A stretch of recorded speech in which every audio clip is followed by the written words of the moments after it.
हरिओम।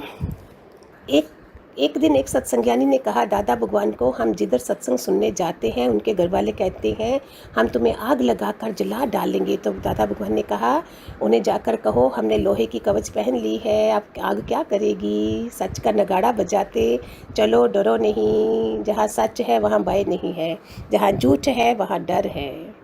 एक बार बगीचे में सत्संग कर रहे थे, दादा भगवान नीचे उतरे तो हम शॉर्ट कट देंगे, परंतु भगवान बेपरवाह होकर सत्संग करते रहे। किसी की भी हिम्मत आगे आने की नहीं थी। पीछे पीछे बहुत शोर मचाते थे पर सामने आने का साहस नहीं होता था। एक बार पूना में थे, जैसे ही सत्संग से निकले एक आदमी ने छाते से भगवान को मारना चाहा, परंतु दादा लक्ष्मी भगवान ने उन्हें कॉलर से पकड़कर दादा भगवान को मार नहीं लगी। शोर हो जाने से बात पुलिस में गई। उस आदमी ने इसलिए छाता उठाया क्योंकि दादा लक्ष्मी भगवान ने उनकी लड़की को ज्ञान दिया था। वह वैराग्य में रहती थी और शादी नहीं करती थी।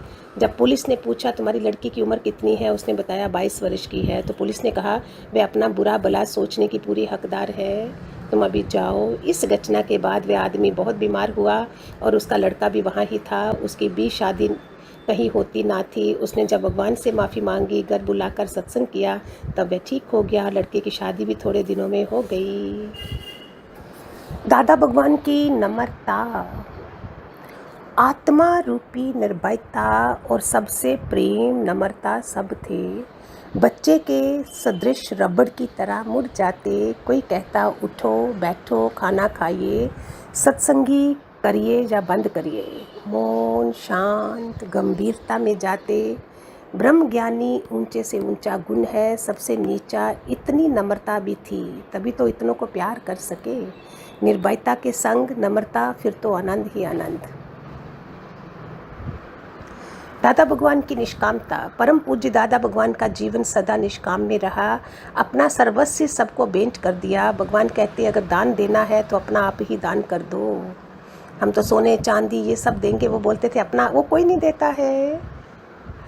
सब दे देंगे लेकिन अपना आप नहीं, अपना कल्याण नहीं करेंगे। अपने तन का मन का या दान दूजे को दे, जो दान वो सच्चा इंसान रे। ज्ञान इस धरती का भगवान है, उनकी हमेशा करुणा रहती थी। एक एक घड़ी हमेशा सर्व के हित में गुजरे। दादा भगवान कभी फल लेकर आते, कोई कहता आप किसके लिए है, भगवान उसी समय खोलकर कहते तुम्हारे लिए है। इसकी निशानी होती है महान आत्माओं की। एक बार तुकाराम आ रहे हैं घर, 20 केले पकड़े हैं, प्रसाद से आए होंगे, किसी भगत ने दिए। पत्नी को पता चला वाह आज तो केले आ रहे हैं, लेकिन रास्ते में आते आते आते जो सामने आया उसको दे दिया और पत्नी डंडा लेके खड़ी हो गई। तो बोलते हमने वैसे भी 2 टुकड़े करने थे। संत अपने वालों के लिए नहीं होता है, वो संत ही नहीं है। जो सामने आया उसको दिख गया। घर में कभी कुर्म के घर से मेवा या कोई अच्छी चीज़ आती तो सब प्रेमियों में बांट कर खिला देते। घर वाले ढूंढते तो कहते जिनको ज़रूरत थी उनको मिल गया।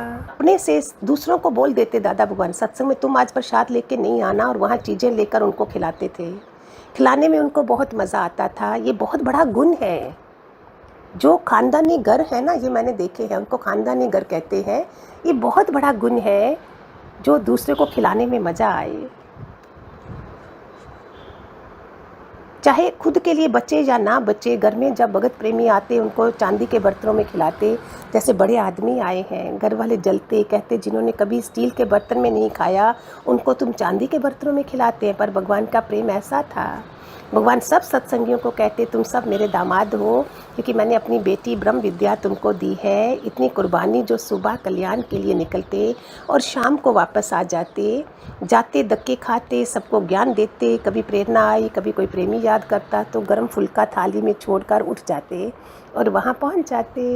दिल में इतना प्यार कि सबको तृप्त करते। I may die that you may live, I may die you may live. उन्होंने कितनी जगह करके दिखाया, खाली लिया नहीं। कितने ऐसे पेशेंट जो घर वाले भी उनके पास नहीं जाते थे तो दादा लक्ष्मी भगवान खुद वहाँ जाकर उनकी सेवा करते। विधवा को देखते तो उनका दिल भर जाता कि इसे हर तरह से तृप्त करे। कभी किताब लेकर बैठते, कोई पूछता आपको किताब से क्या मिलता है, भगवान कहते तुम्हारे लिए पॉइंट ढूंढता हूँ कि कैसे इनको पॉइंट सुनाऊँ जिससे इनका अज्ञान निवृत्त हो जाए। खुद दिन को भी 3:30 बजे उठकर बैठ जाते, चाय पी के कॉफ़ी लेकर सत्संग के लिए बैठ जाते। जो उनके कमरे में सोते थे वह समझते थे कि अभी तो सोए, और भगवान तो निष्काम निराकार जागंदी ज्योत, उनमें आलस्य कहाँ। निरंकार फिर इतने जो सबको कहते मुझको तू करके ही बुलाओ, और समय पर कहते मैं सब कुछ तुम्हारे से सीखा हूँ। कैसी कुर्बानी भगवान की, उनका ये फल है कि आज भी हम फ़ायदा ले रहे हैं। भगवान कहते I want to be happy but I want to be happy till I make you happy too. Life is worth living when I am worth giving, I got I give same to you too. अगर जीवन में दे सकते हैं तो क्यों ना तुमको देकर तृप्त करें। दुनिया में जीते जी तो सभी है, पर सच्चा जीना उसका है जो औरों को जीवन दे। वक्त पर देखते कि मैथेरॉन के बंगले पर मिट्टी है तो स्वयं ही उसको झाड़ू लगा देते, दूसरों को शर्म आ जाती। कभी कपड़े धोते तो ज़्यादा दादा भगवान हल्के होकर सृष्टि में रहे। समय पर प्रेमियों का बाथरूम उठाते भी उन्हें संकोच ना हुआ। मैथेरॉन में एक स्त्री के शरीर को तकलीफ़ आई और शौच के लिए कमोड इस्तेमाल करती थी। एक दिन ये सब चीज़ें उन्होंने करी हैं। हो कैसे सुनाएं, कुछ हो जाता है सुनाते सुनाते। वो तपस्या जो आज हम उनकी जीवनी सुन रहे हैं कलयुग के पीक टाइम पे। इसका मतलब भक्ति कभी भी करो पर वो आकाश में प्रकट होगी तपस्या। हो आज क्या है, आज तो मौका भी नहीं है सत्संग हाल में जाने का, सफाई करने का, पुण्य कमाने का तो चला ही गया। किसकी सेवा करेंगे अभी। भगवान का बुटानी को ज्ञान देना। दादा भगवान जैसे ज्ञान लिया संकल्प किया कि ये ज्ञान स्त्रियों को दूंगा और उनको ताकत देकर मर्दों का मर्द बना दूंगा। उनका ये संकल्प पूरा हुआ। एक स्त्री, उसका नाम की विधवा हो गई, जस्सी नाम की विधवा हो गई। उसके 5 छोटे छोटे बच्चे थे। वे सारा दिन कहती थी बच्चे कैसे पलेंगे, और कहती मैं सारी उम्र रो रो कर काटूंगी, मैं कभी ना हंसूंगी। पर दादा भगवान ने उसको ऐसा हंसाना कि हमेशा के लिए आंसू सूख गए। उसे ज्ञान का प्रेम देकर बहादुर बना दिया। पहले सोचती थी बच्चे कैसे पलेंगे, पर ज्ञान में आकर देखा बच्चे अपने आप समर्थ हो गए। एक बच्चा विदेश चला गया, अब भी सब अपने पैरों पर है। आज खुद उनके साथ अमेरिका में रहते हैं। ऐसे तो कितने अनुभव हैं, मैं आपको कितने सुनाऊं। इसके बाद 2 पार्ट के बाद फिर कभी दोबारा से आगे का सुनाऊंगी।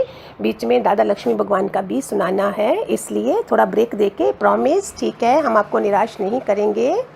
Hariom, God bless, God bless.